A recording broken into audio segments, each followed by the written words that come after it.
Cheers. Hey guys, welcome back to another Homebrew Wednesday, yet another Homebrew Wednesday. So I stuck to the, based on your input, I stuck to the microphone idea. I'm actually using my iPhone to record the audio, as you can see. I think you can see that. And then I just sync it up later. So it's cool. Maybe I'll upgrade the microphone at some point. But anyways, hi, welcome back. And today I want to focus on something because I get a lot of questions from beginner home brewers. So if you're an experienced home brewer, this video is still good for you because you'll be able to help me down in the comments section if I miss anything. Okay, so what I'm going to focus on today is the fact that I do get a lot of questions from beginners, beginner home brewers, and a lot of the questions are the same. And I get the sense that a lot of people who are starting out home brewing are a little insecure about a few things, and I'd like to correct that if I can. You do not need to be afraid or insecure or worried about making beer. I know it seems so mystical because, you know, normally we buy our beer. It's made in these big factories and, it's like, you can't make that stuff at home, really? Well, you can, and we do. A lot of us do, as you know. So I want to try and just take away some of the anxiety, if I can, during this Homebrew Wednesday, okay? First of all, the first thing I want to get across to you, if you're a beginner home brewer or if you're thinking about making your own beer at home, first thing I want to tell you is that it's easy. It can be complicated, and if you want it to be, but it also can be very simple if you want it to be. And it's really something where you've got your hands on the wheel. You can control the complexity of your process. And you will benefit from doing a little more complicated things, but you don't need to start out that way. Start simple. Start with beer kits. I don't think I have a can around here, but start with the cans of, and a lot of people there's a few guys out there are going to hate me for saying this, but start out with the pre-hopped cans of extract, like the Coopers, for instance, okay? Or any other manufacturer that's out there that makes those. You're going to get pretty good results. You may get great results. The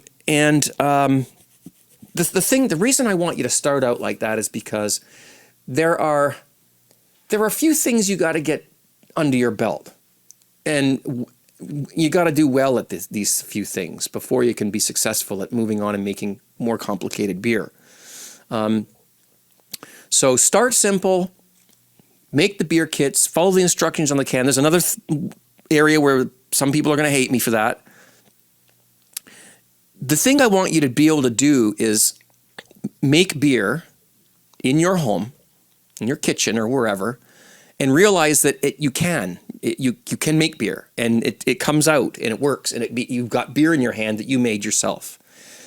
It may not be the best beer in the world, but it's beer, and it's going to prove to you that what you see back there, and can hear as well, can be happening in your house, and at the end of the day, or at the end of the week or whatever it is, you're going to have beer. Okay, or 2 weeks or 3, whatever it is. So that's the first thing. Next thing is, and this is one of the things that you really have to get down, and I think most of what I'm going to mention here are things that you really want to make sure that you have under your belt, so that you can do with your hands tied behind your back, so that when you do move up to more complicated procedures, you're not having so many things to think about all at the same time, and you're not worried and anxious and whatnot, okay? That's just my take on it. Other people, they jump right into all grain first thing, and they've read books and they've done research, and that's fine. I mean, that's to each his own, This is just my take on it. This is my advice to you, okay? Sanitation. We have a very, very good friend, us homebrewers. And this is not an advertisement. This is the absolute truth. Something sticky on the bottom of that. Nice. Okay. Wonderful. and it's called Star San. Get some, okay? If you can't get it, there's other alternatives out there, but this is your best bet. There's the instructions how to make the mixture is on the bottle, and so that's the first thing you need to do. Nice new clean shirt, and I got sticky stuff on it already. Damn it. Anyway, so sanitation is important, and here's why.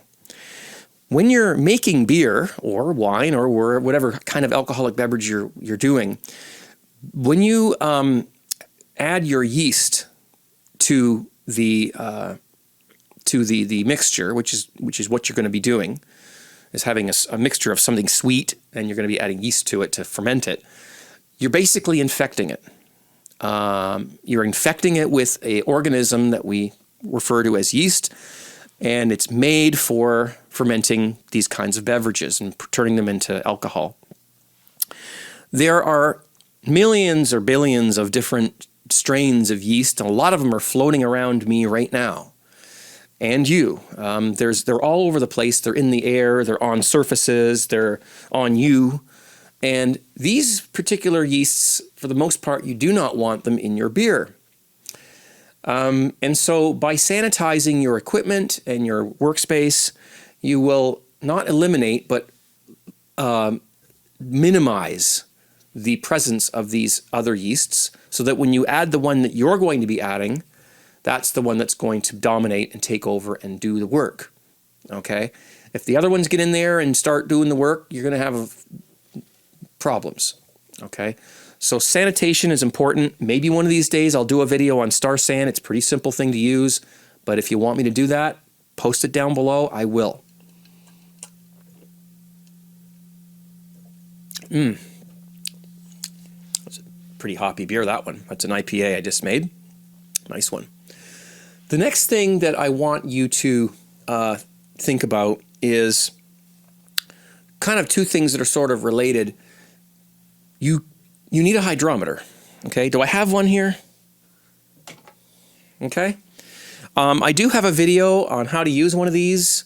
It's called, forget the name of it, but I'll put it on the bottom of the screen. I'll put a link to it in the info section down below. It's a very detailed video about these things, and it explains how they work, why they work, and how to use one. Okay, very important, because this is your way of, this is your window into what's happening with the brew that you're making. Okay, this will tell you what's going on, believe it or not. So it's pretty important. I get a lot of questions from people who say, this is, my beer isn't fermenting anymore. It stopped after so many days, blah, blah, blah. And I ask them, what's your hydrometer reading? Well, I don't have one. Well, I can't help them because I have no idea what's going on. Whoops. And they're made of glass, by the way. I'm going to put it down now. I've only got a couple left. Yeah, two of them, having a couple of them around might be a good idea because they do break. Sometimes they drop them and stuff.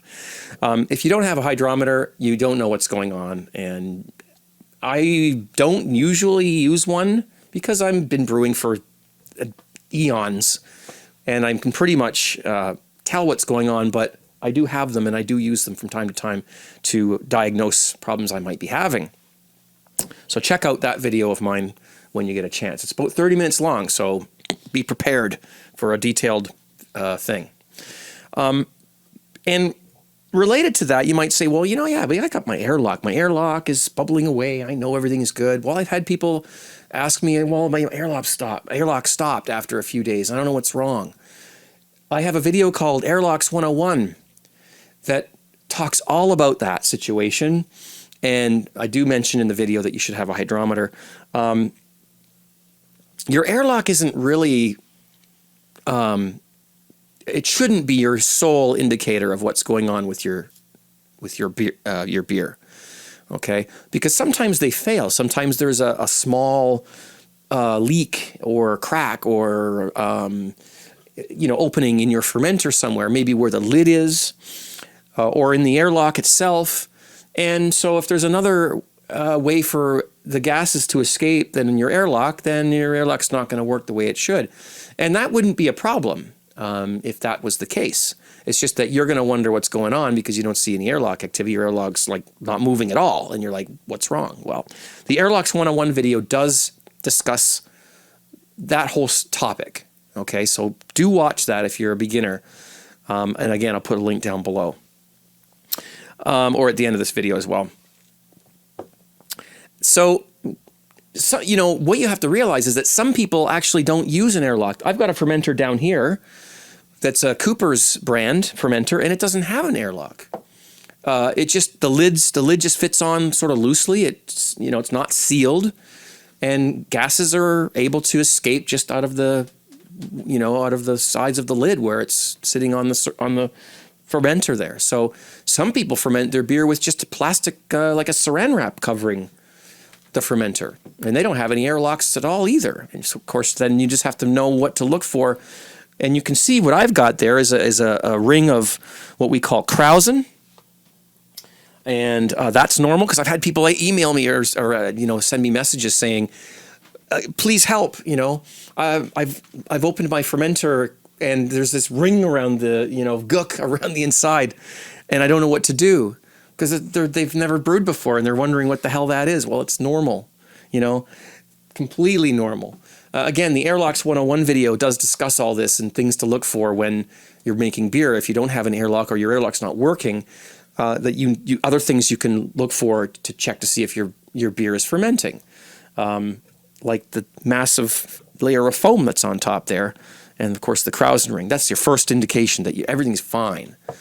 And if everything's within its best before dates, you really don't have to worry about it. It's going to work. It's going to do its thing. Okay. The next thing you need to worry about, well, I shouldn't say worry because I don't want you to worry, temperatures. Okay. And we've talked about this so often, and you know, again, I don't want to go on too much about it because it's, you know, it's a big topic and most people already know about it, but you can't brew your beer at 80 degrees Fahrenheit. Okay. You can't brew your beer at 50 degrees Fahrenheit either, unless you're doing a certain type, like a lager or something maybe. But for the most part, on average, you want to be brewing your beer at around, and this might be a little high for some people, and it depends on the yeast that you're using, but I'm going to safely say around 70 degrees, maybe a little lower for some other yeasts that, and you just have to follow the instructions that come with the yeast. What temperature does it ferment at the best? Or you can, if you know what type of yeast it is, you can look it up. And try to keep that temperature as steady as you can. You can get heat belts that go around your fermenter that help to keep it warm in the winter when it's cold. And in the summer, well, there's all kinds of things you can do. And some people go through great lengths to keep their home brew cool while it's fermenting in the hot summer months. And that's something you can look up online on YouTube, how to keep your home brew temperatures down. There's all kinds of ways to do that. One of the main things that that I want to stress is that even if your wort, which is what you call that before you add yeast to it, even if it is a little warm, like say it is 80 degrees Fahrenheit, your wort, but your room temperature is like 70, it's probably okay to pitch your yeast anyway and just let it float on top. Then as long as the temperature, the ambient temperature is going to come down within the next couple hours, you're fine. It won't hurt anything. It might activate your yeast a little quicker. In my experience, actually, when you add your yeast at a slightly higher temperature than you're going to be fermenting it at, let's say your wort is sitting at 80 and your room temperature is 70, adding the yeast at 80 will actually help it wake up and get going. And then as the temperature comes down and your main fermentation stage starts, you'll have, everything will be fine, okay? Now, I'm not an expert on yeast, so people have different opinions about this, but these are my experiences, okay? But yeah, you want to keep your temperatures between 60 and 70 degrees Fahrenheit if you can. A little higher than 70, if that's what you've got, then that's what you've got. It's all you can do. Supposing you've followed my advice and you've started out making simple beer kits and you're not happy with the flavor. And it's like, well, I don't know. This home brew doesn't. It's not happening for me. I don't really like the taste of it. That's you've don't think that that's the be all and end all of home brewing. Maybe making beer kits is awesome. I do it all the time. I'm usually very happy with the results. And it's quick, it's easy, it's not that expensive, and you get yourself going. But there are many, many ways to make better beer.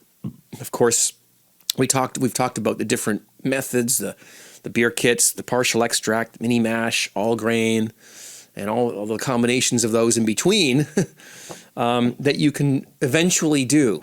So if you do make one of these simple beer kits and you're not quite happy with the results, don't worry about that, because you will eventually be able to get to the point where you will be able to make better beer, even just by adding some hops, some extra hops, because those kits come with hops already in them, okay? Adding your own hops to it, adding some grains to your beer. And me and other YouTube home brewers have lots of videos about mini mash, partial extract brewing, how to bump up a beer kit, make it a little bit better. And there's so many ways of improving your beer that I'm totally confident that eventually you will be making the beer that you've dreamed of. And it's totally possible. Homebrew does not have to taste like homebrew, if you pardon the thing there, because a lot of people think that homebrewed beer is kind of like a makeshift version of store-bought. It doesn't have to be that way. It can be every bit as good and way better than store-bought beer. And just keep that in mind. If your first, second, third batch, if they don't taste so good, don't worry about it. Learn more, watch my videos, watch other people's videos, and learn how to get yourself into more advanced brewing methods. That's what's eventually you're going to make a batch of beer and you're going to go, wow. And I've done all grain and partial mashes and all that stuff too. And I've been amazed with some of the flavors that I've come out with. I'm really enjoying making my own beer, even if it is a simple beer kit method. There's another thing that really is so stressful for a lot of beginner home brewers. They're worried that their beer is not clear. And I've touched on this before. Look at that. I probably shouldn't be drinking this because it's not really ready. But I figured because I'm going to talk about this in this video, I would pour this and show you. I have a saying, okay? Cloudy beer's got balls, all right? Now, you have to realize the beer industry, the big beer corporations, their beer is crystal clear. They filter it and they do things to it. It's marketed that way. It's visually appealing. And I have to admit, when I go out and buy myself an Old Milwaukee or a Budweiser or one of those, and I pour it and it's like nice and really clear, it looks refreshing. It looks thirst quenching. It's aesthetically pleasing to the eye, but your beer does not have to be clear. And I think a lot of people worry about what their friends are going to say when they come over and they offer them a home brew, and the friends are going like, ew, it looks like pond water, You have to, what you say to them when they say that to you is you just look them in the eye and you say, you know what? Clear beer is for wimps. That's not necessarily true, but believe me, your beer doesn't have to be clear. As a matter of fact, when you make your beer, and I've done experiments on this, so I'm going to stand by this statement, it's better if you bottle your beer while it's cloudy, while it's not clear.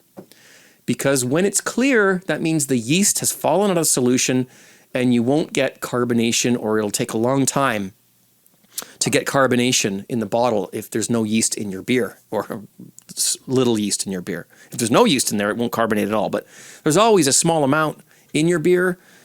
Bottle it while it's cloudy.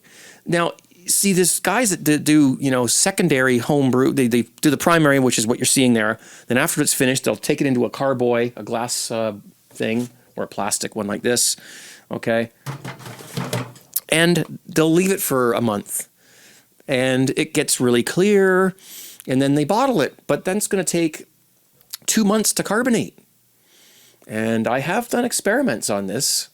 I don't know which Homebrew Wednesday video that was. Maybe one of you guys would know, where I actually did an experiment where I brewed a 1 gallon batch of beer, and it was clear, and I bottled 2 bottles clear, and then I shook it and bottled 2 bottles cloudy, and I let them sit for 2 weeks, and guess what happened? The clear ones were flat, the cloudy ones were carbonated. So, and even after you bottle, you know, the beer's going to clear in the bottle anyway, or in the keg, whatever it is you do with your beer. It eventually will clear itself. People ask me, should I add finings? Should I add clearing agents? You can add things to your beer like Whirlflock tablets. I think I have some in here. Let me see. There's a few there. Look like little Alka-Seltzers or whatever. That will help to clear your beer. That's mostly for all grain brewing when people are, you know, they've got bits of things in their beer from the grains when they were mashing and stuff like that. For the most part, if you're doing these simple beer kits, you don't have to add any finings. And eventually the beer will just clear itself anyway. And so what if it doesn't? Who cares? Close your eyes, drink your beer. Beer will go hazy sometimes when you put it in the fridge as well. Keep that in mind. It's called chill haze. Happens to all of us. There's ways of avoiding it, but chemistry and a lot of little things you have to do to get the temperatures and hot break and cold break and all this. Don't worry about that right now. If you're a beginner home brewer, just drink your beer. Don't worry if it's cloudy, okay? These are the things that people are asking me, and I don't want this video to go too long. One thing is, when you're making these pre-hopped beer kits, don't boil the wort. Don't boil the extract that comes in those cans that has hops already in them. You'll destroy it, okay? It's okay to bring it to a boil or add boiling water to it, but don't stand there and let it boil for 15 minutes.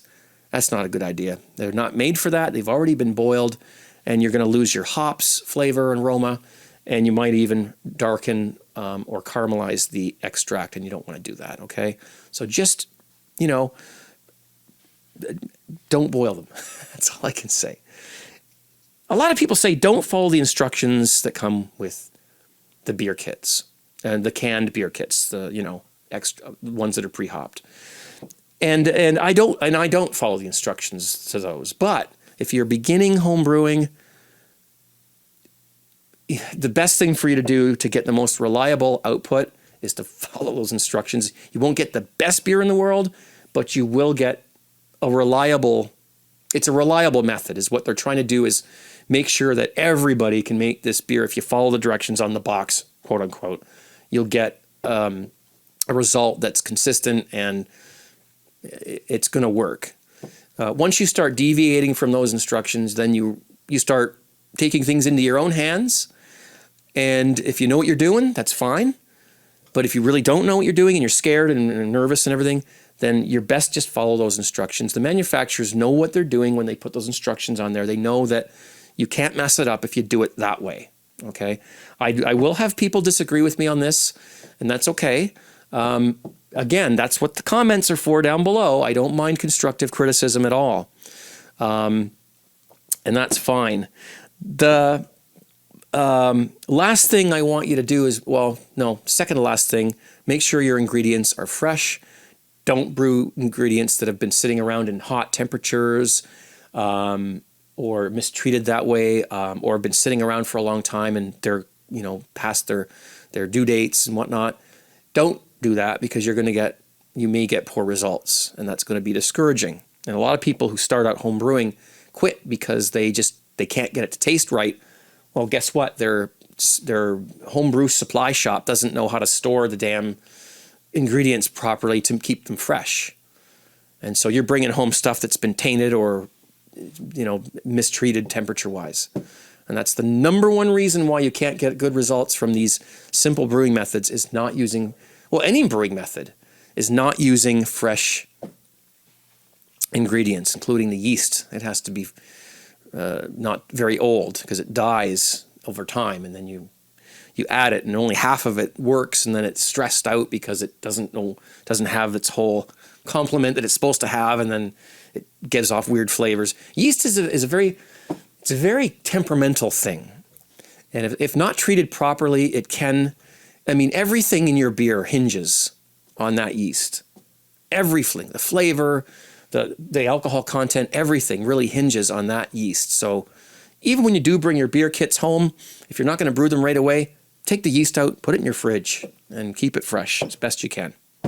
And the last thing before I go is don't worry.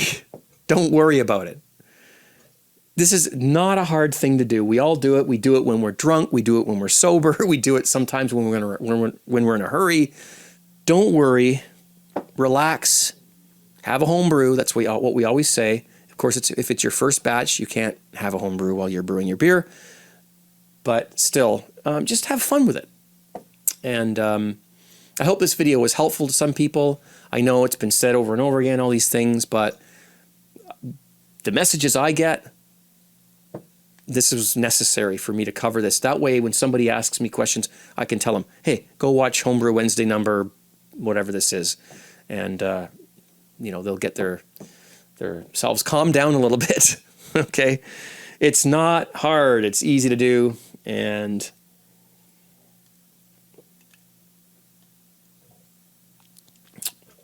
whoa, it's rewarding. All right, guys. Thanks for watching. I'm out. Thank you for watching, and we'll see you very soon. Be safe and enjoy.